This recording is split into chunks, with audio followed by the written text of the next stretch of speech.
आवेदन करेंगे। तो अब बात करते हैं इसके ऑनलाइन फॉर्म अप्लाई प्रोसेस के बारे में। तो सबसे पहले मध्य प्रदेश कर्मचारी चयन मंडल के इस ऑफिशियल पोर्टल पर आपको आना होगा। नीचे आने पर आपको यहाँ पर उपलब्ध सेवाएं में देखिए आपको ये वैकेंसी का एक ऑप्शन मिल जाता है। यहाँ पर देखिए एक ऑप्शन है उम्मीदवार प्रोफाइलिंग। ये ऑप्शन क्यों जरूरी है? क्योंकि आप जो उपलब्ध सेवाएं हैं इस ऑप्शन का यूज तभी कर सकते हैं, अप्लाई आप तभी कर सकते हैं अगर आपने अपनी प्रोफाइलिंग कंप्लीट की हुई है। तो अब जैसे यहाँ पर फ्रेंड्स उपलब्ध सेवाओं पर आप क्लिक करते हैं, यहाँ पर देखिए एक ऑप्शन है आवेदन करेगा, आप इस पर क्लिक करते हैं तो यहाँ पर फ्रेंड्स आपको डिक्लेयर करना होगा। डिक्लेयर करने के बाद आगे बढ़ाए वाले ऑप्शन पर क्लिक करना होगा। अगर आपने मध्य प्रदेश कर्मचारी चयन मंडल पर पहले से प्रोफाइल क्रिएट किया हुआ है तो आपके पास आपका सामान्य पंजीकरण क्रमांक होगा, आपकी डेट ऑफ बर्थ होगी। उसके बाद आप सत्यापित कर आगे बढ़ाए वाले ऑप्शन पर क्लिक कर सकते हैं और उसके बाद आपका जो है फॉर्म को अप्लाई कर पाएंगे। ये उस कंडीशन में है अगर आपने पहले से अपना प्रोफाइल कंप्लीट किया हुआ है। अब मान लीजिए आपका प्रोफाइल तो कंप्लीट है पर आप उस प्रोफाइल में एडिट करना चाहते हैं, देखिए आपको एडिट का ऑप्शन भी मिल जाता है। आप इस एडिट वाले ऑप्शन पर क्लिक कर सकते हैं और यहाँ पर आपकी जो है पंजीकरण क्रमांक और पासवर्ड के साथ आप लॉगिन कर सकते हैं एडिट करने के लिए। तो ये उस कंडीशन में है जब आप यहाँ पर जो है आपके पहले से बने हुए प्रोफाइल में आप यहाँ पर एडिट करना चाहते हैं या फ्रेंड्स आप लॉगिन करना चाहते हैं डायरेक्टली, या आप जो है उम्मीदवार प्रोफाइलिंग में आएंगे तो देखिए यहाँ पर भी आपको ऑप्शन मिलता है फॉर्म संशोधन का, फॉरगेट मोबाइल जो प्रोफाइल पासवर्ड का है, आपकी रसीद का जो आपका फ्रेंड्स प्रिंट आउट है, आपका मोबाइल नंबर अपडेट है। इसके अलावा अगर आप पंजीकरण क्रमांक भूल गए हैं तो वो भी आप यहाँ से ले सकते हैं। देखिए मोबाइल नंबर दीजिए, आगे बढ़ाए पर क्लिक कीजिए, आपको फ्रेंड्स आपका रजिस्ट्रेशन नंबर जो है मोबाइल नंबर पर सेंड कर दिया जाएगा। तो ये जो ऑप्शन है इनका आप यूज कर सकते हैं प्रोफाइलिंग में। अब बात करते हैं आपको यहाँ पर देखिए जो कैंडिडेट जो पहली बार रजिस्ट्रेशन करेंगे उनको यहाँ पर क्या करना है। तो प्रोफाइल पंजीकरण फॉर्म का एक ऑप्शन है, आप इस पर क्लिक करेंगे। अब आपसे पूछता है पंजीकृत प्रोफाइल आईडी अगर आपके पास है मान लीजिए और आप यहाँ पर हाँ करते हैं तो इस कंडीशन में आपको आपका सेम पासवर्ड और रजिस्ट्रेशन नंबर डालकर यहाँ पर सिंपली लॉगिन करना होगा। पर फ्रेंड्स आपके पास मान लीजिए आईडी नहीं है और आप यहाँ पर नहीं पर क्लिक करते हैं तो इस कंडीशन में आपको यहाँ पर देखिए आपका जो मोबाइल नंबर है और आपका जो मेल आईडी है ये बेसिक जानकारी है जो कि आप यहाँ एंटर करेंगे और उसके बाद इस कैप्चा कोड को डालकर ओटीपी प्राप्त करे वाले ऑप्शन पर क्लिक कर देंगे। इसके बाद फ्रेंड्स आपके देखिए रजिस्टर फ्रेंड्स मोबाइल नंबर पर एक ओटीपी आती है, वो ओटीपी आपको यहाँ पर टाइप करना होगा और उसके बाद आप यहाँ से सिंपली ओटीपी सत्यापित कर सकते हैं। इसके बाद फ्रेंड्स आपके देखिए मोबाइल नंबर पर एक मैसेज आएगा, एसएमएस आएगा जिसमें आपको आपका सामान्य पंजीकरण क्रमांक और आपका देखिए जो प्रोफाइल पासवर्ड है वो आपको मिल जाएगा। इसके बाद आप इस कैप्चा कोड को डालेंगे और सिंपली यहाँ से लॉगिन कर लेंगे। तो यहाँ पर फ्रेंड्स देखिए आपसे कहा गया है प्रोफाइल पासवर्ड में या फ्रेंड्स आपके कोई भी डिटेल्स में अगर आपको दिक्कत आ रही है तो आपके जो ब्राउजर की हिस्ट्री है, कुकीज है, इमेजेस है, पासवर्ड है, उन सभी को डिलीट करके आप इस पेज को रिफ्रेश करें और उसके बाद सिंपली यहाँ से आप लॉगिन कर सकते हैं। इसके बाद फ्रेंड्स नेक्स्ट ऑप्शन आता है प्रोफाइल पंजीयन ई केवाईसी का। तो फ्रेंड्स यहाँ पर देखिए जो ई केवाईसी है वो आपको यहाँ पर करना होगा, आधार क्रमांक आपके पास होना चाहिए, आप यहाँ पर क्लिक करेंगे। अब देखिए बायोमेट्रिक मशीन अगर आपके पास है या किसी शॉप से आप करवा रहे हैं जिनके पास बायोमेट्रिक है तो आप इस ऑप्शन को सेलेक्ट कर सकते हैं, आपके बायोमेट्रिक से भी आप सत्यापित करा सकते हैं। अगर मान लीजिए बायोमेट्रिक नहीं है, आप घर से फॉर्म को अप्लाई कर रहे हैं तो आप ई केवाईसी ओटीपी कर सकते हैं। मतलब आपके फ्रेंड्स से जो आधार क्रमांक है उस पर एक ओटीपी आएगी, वो ओटीपी आपको देना जरूरी रहेगा।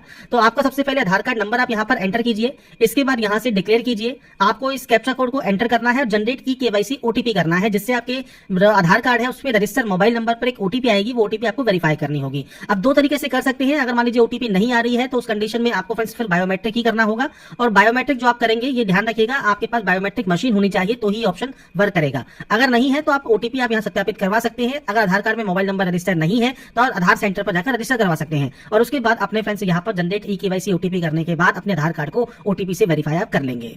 तो इसके बाद फ्रेंड्स जैसे ही आपकी देखिए ओटीपी यहाँ पर कंप्लीट होती है, ओटीपी आपके पास आती है, आपको यहाँ पर 6 डिजिट की ओटीपी टाइप करना होगा और इसके बाद यहाँ से आपको इसे डिक्लेयर करना होगा और उसके बाद गेट डिटेल्स पर क्लिक करना होगा। इसके बाद फ्रेंड्स आपका यहाँ पर देखिए जो डैशबोर्ड है मध्य प्रदेश कर्मचारी चयन मंडल परीक्षा फॉर्म भरने हेतु आवेदक का प्रोफाइल पंजीकरण, मतलब जो रजिस्ट्रेशन आपका फ्रेंड्स यहाँ पर है, जो प्रोफाइल है वो आपके सामने यहाँ पर ओपन हो जाएगा।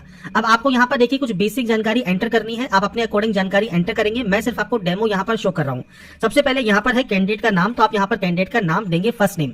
अगर कैंडिडेट का कोई उपनाम है मतलब सरनेम है तो वो आप दे सकते हैं, नहीं है तो आप यहाँ पर एनए लिख देंगे। तो ये फ्रेंड्स आपको यहाँ पर आपके अकॉर्डिंग देना होगा। इसके बाद पिता या पति का नाम और माता का नाम आप यहाँ पर एंटर कर सकते हैं। इसके बाद है जन्म तिथि, 10वीं की मार्कशीट के अकॉर्डिंग आपका जो डेट ऑफ बर्थ है वो आप इस कैलेंडर के माध्यम से सेलेक्ट कर सकते हैं। तो डेट, मंथ एंड ईयर वो आप सेलेक्ट कर लेंगे।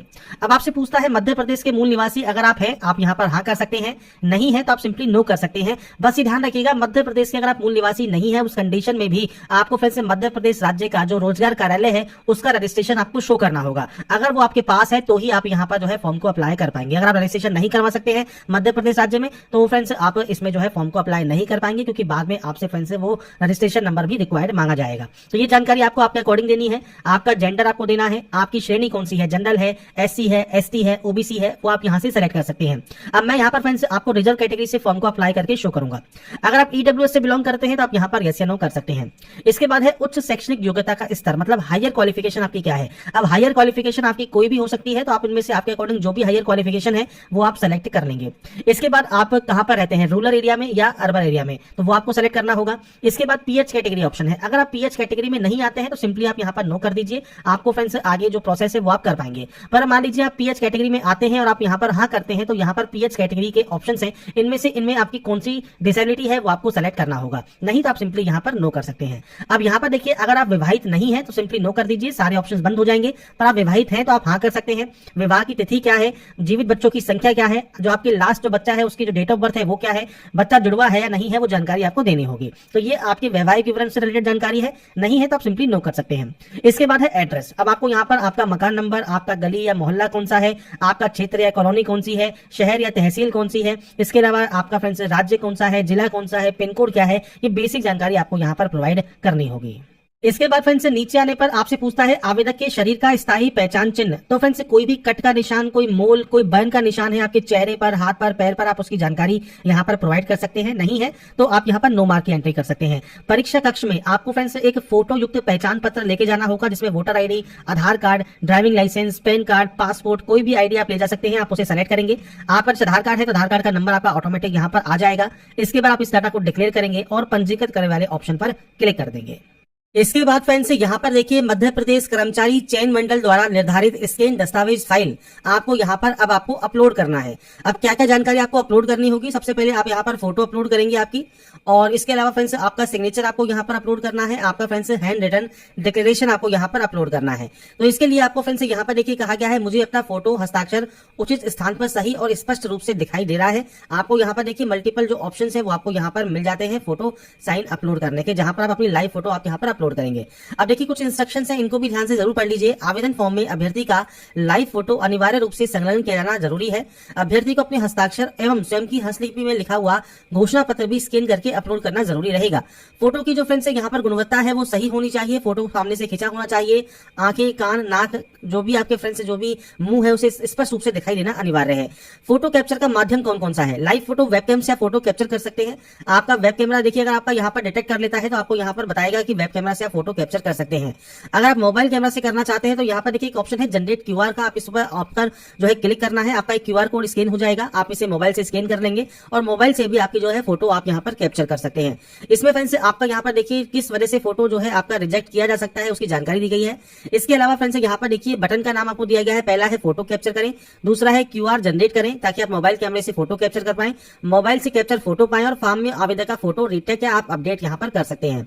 तो ये ऑप्शंस आपको यहाँ पर मिलते हैं। इसके अलावा आपको यहाँ पर सिग्नेचर का ऑप्शन मिलता है। यहाँ पर डिक्लेरेशन देखिए आपको दिया गया है इंग्लिश में या हिंदी में, तो अपनी सेल्फ हैंड राइटिंग में आप इनमें से कोई भी आप यहाँ पर डिक्लेरेशन को यहाँ पर अपलोड कर सकते हैं। आपको सिंपली ब्राउज पर क्लिक करना होगा, फाइल को सेलेक्ट करना होगा और इसके बाद फ्रेंड्स यहाँ पर देखिए जो ये बॉक्स है इसे फ्रेंड्स आप अपने देखिए जो सिग्नेचर है उसके अकॉर्डिंग आप यहाँ पर देखिए छोटा या बड़ा आप यहाँ पर कर सकते हैं। अपने अकॉर्डिंग आप इसे यहाँ पर सेट कर लीजिएगा। इसके बाद ग्रीन टिक पर क्लिक कर दीजिएगा, आपका सिग्नेचर यहाँ पर आ जाएगा। ऐसा ही डिक्लेरेशन को भी आपको ब्राउज पर क्लिक करके यहाँ पर अपलोड कर देना है।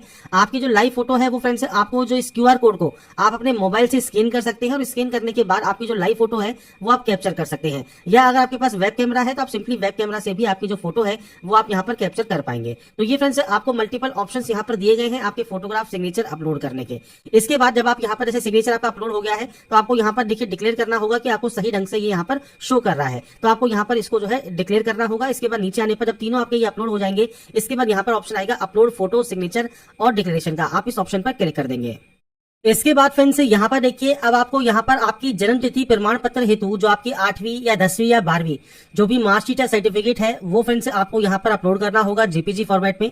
और आपका फ्रेंड्स एससी एसटी या अन्य पिछड़ा वर्ग का जो प्रमाण पत्र है वो आपको यहाँ पर अपलोड करना होगा जेपीजी फॉर्मेट में। तो आपको ब्राउज पर क्लिक करना है, फाइल को सेलेक्ट करना है और यहाँ पर आप इन्हें अपलोड करेंगे। अपलोड करने के बाद ही आप सबमिट डिटेल्स यहाँ से कर सकते हैं। इसके बाद फ्रेंड्स आपका यहाँ पर देखिए जो प्रोसेस है वो कंप्लीट हो जाएगा और आपका जो प्रोफाइल है वो यहाँ पर देखिए कंप्लीट हो जाता है। तो आप यहाँ से प्रिंट प्रोफाइल रिसिप्ट कर सकते हैं और अपनी प्रोफाइल का आप यहाँ पर प्रिंट आउट सेव करके अपने पास रख सकते हैं। अब यहाँ पर फ्रेंड्स आपका देखिए फर्स्ट जो ऑप्शन है वो कंप्लीट हो जाता है। अब आपको अप्लाई करना है, तो अप्लाई करने के लिए जो उपलब्ध सेवाएं हैं यहाँ पर आपको अप्लाई का ऑप्शन मिलेगा। फिर भी अगर आप अपने प्रोफाइल में कोई भी एडिट वगैरह करना चाहते हैं, आप यहाँ पर ऐसे जो है इस ऑप्शन का यूज कर सकते हैं। अब बात करते हैं अप्लाई करने के लिए, तो आपको अप्लाई हियर का ऑप्शन मिलेगा। आप यहाँ से डिक्लेयर करेंगे, डिक्लेयर करने के बाद आगे बढ़ाए पर क्लिक करेंगे। इसके बाद अपने registration number and date of birth के साथ यहाँ पर सत्यापित करके आगे बढ़ाए वाले ऑप्शन पर क्लिक करेंगे। इसके बाद आप अपने पोर्टल पर लॉगिन हो जाएंगे और पोर्टल पर लॉगिन होने के बाद यहाँ पर आपसे क्लास पूछता है। अगर आप एक्स सर्विसमैन है तो आप इस ऑप्शन को सेलेक्ट कर सकते हैं। स्वयं सेवी नगर सैनिक है मतलब एसजी है तो आप यहाँ पर अपने यूनिट का नाम, बैच का नाम दे सकते हैं। स्टार्ट डेट और एंड डेट आप यहाँ पर प्रोवाइड कर सकते हैं। कम से कम 3 वर्ष की सेवा आपकी यहाँ पर होनी चाहिए। अगर आप इन दोनों कैटेगरी से बिलोंग नहीं करते हैं, बिना वर्क का आप सेलेक्ट कर सकते हैं। अब यहाँ पर मध्य प्रदेश के जो स्थायी निवासी हैं उनके लिए यहाँ पर कुछ ऑप्शन हैं।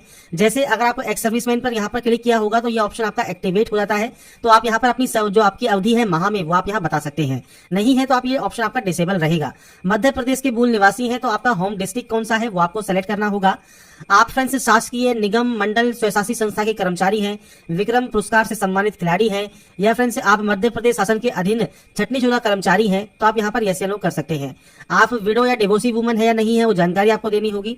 आदिम जाति, एससी या एसटी, पिछड़ा वर्ग कल्याण वर्ग की अंतर्जातीय विवाह प्रोत्साहन योजना से पुरस्कृत आप हैं या नहीं है वो आपको बताना होगा। इसके अलावा क्या आप शासकीय सेवा में नियुक्ति के लिए जो भी ये नीचे आपको यहाँ पर जो आपको पॉइंट दिए गए हैं इनमें से अगर आप एलिजिबल हैं तो आप यस कर सकते हैं और ऑप्शन को सेलेक्ट कर सकते हैं।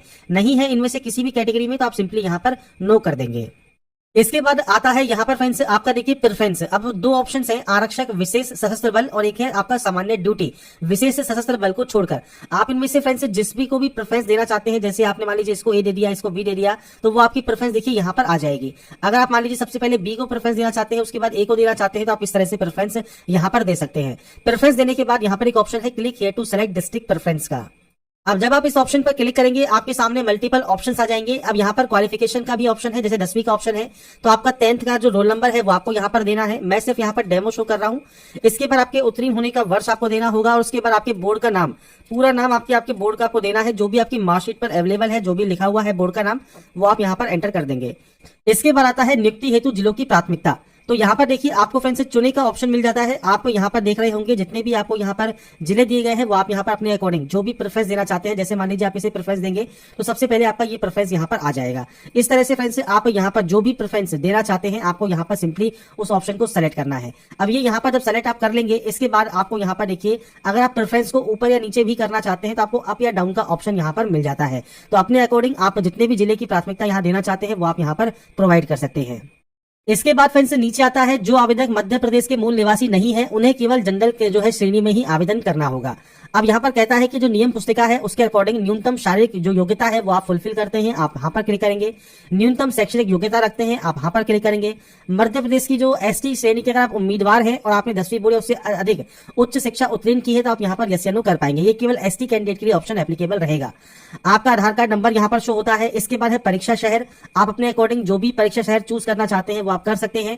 4 ऑप्शंस आपको चूज करने के ऑप्शंस यहाँ पर मिलेंगे। अपने एग्जाम सेंटर को आप अपने अकॉर्डिंग चूज कर लेंगे। इसके बाद नीचे आपको डिक्लेयर करना है। डिक्लेयर करने के बाद आगे बढ़ाए वाले ऑप्शन पर क्लिक करना है। अब यहाँ पर फ्रेंड्स देखिए जब आप आगे बढ़ाए पर क्लिक करते हैं तो कहता है ऑल डिस्ट्रिक्ट प्रेफरेंस आपको देना होगा। तो जितने भी आपको 53 ऑप्शंस दिए गए हैं ये सभी फ्रेंड्स आपको आपके अकॉर्डिंग जो प्रेफरेंस आप देना चाहें वो आप दे सकते हैं। ये फ्रेंड्स आपको यहाँ पर जो प्रेफरेंस आप देंगे इसके बाद आप यहाँ पर जो है इसे अप या डाउन भी कर सकते हैं। जब आप सभी प्रेफरेंस को दे लेंगे इसके बाद ही आपका जो नेक्स्ट स्टेप है ये ओपन होगा। इसके बाद फ्रेंड्स नेक्स्ट ऑप्शन आता है। अब आपके फ्रेंड्स यहाँ पर देखिए गृह जिला संबंधी दस्तावेज। तो आपका फ्रेंड्स जो डोमिसाइल सर्टिफिकेट है, मूल निवास प्रमाण पत्र है वो आपको यहाँ पर अपलोड करना होगा और ये आप यहाँ पर जेपीजी फॉर्मेट में अपलोड करेंगे। और आपके 10th का जो फ्रेंड्स शैक्षणिक योग्यता का जो मार्कशीट है वो आप यहाँ पर अपलोड कर सकते हैं जेपीजी फॉर्मेट में। इसके बाद फ्रेंड्स यहाँ पर देखिए जो अब नेक्स्ट ऑप्शन आता है इसमें सबसे पहले आपको यहाँ पर प्रिंट वाले ऑप्शन पर क्लिक करना है। प्रिंट आउट को चेक करना है। अगर आपको लगता है कोई भी गलती है तो आप उसे सही कर सकते हैं और प्रिंट डॉक्यूमेंट करने के बाद ही आपका जो प्रोसीड टू पेमेंट ऑप्शन है ये आपका ओपन होगा। अब यहाँ पर देखिए मल्टीपल ऑप्शंस है। नेट बैंकिंग का ऑप्शन है, डेबिट या क्रेडिट कार्ड का ऑप्शन है, यूपीआई का ऑप्शन भी है। आप यहाँ पर कोई भी ऑप्शन को सेलेक्ट कर लें और उसके बाद सबमिट वाले ऑप्शन पर क्लिक करें और आपके सामने देखिए जो बिल डेस्क है ये आपका ओपन हो जाएगा। आप यहाँ पर देखिए इस क्यूआर कोड को स्कैन कर लीजिए और उसके बाद अपने जो पेमेंट है उसको आप कंप्लीट यहाँ पर कर सकते हैं और उसके बाद आपका जो फाइनल प्रिंट आउट है वो सेव या डाउनलोड करके अपने पास आप रख पाएंगे। तो यहाँ पर फ्रेंड्स मैंने आपको सारी जानकारी प्रोवाइड कर दी है कैसे आप MP police constable form fill up 2025 कर सकते हैं लास्ट डेट अपडेट के साथ। तो अगर आपको हमारा ये वीडियो या फ्रेंड्स हमारा जो ये ऑप्शंस जो हमने स्टार्ट किया है लास्ट डेट अपडेट का, अगर ये आपको पसंद आया है तो लाइक सब्सक्राइब जरूर कीजिएगा। बाकी की जानकारी के लिए ऐसे ही बने रहिए हमारे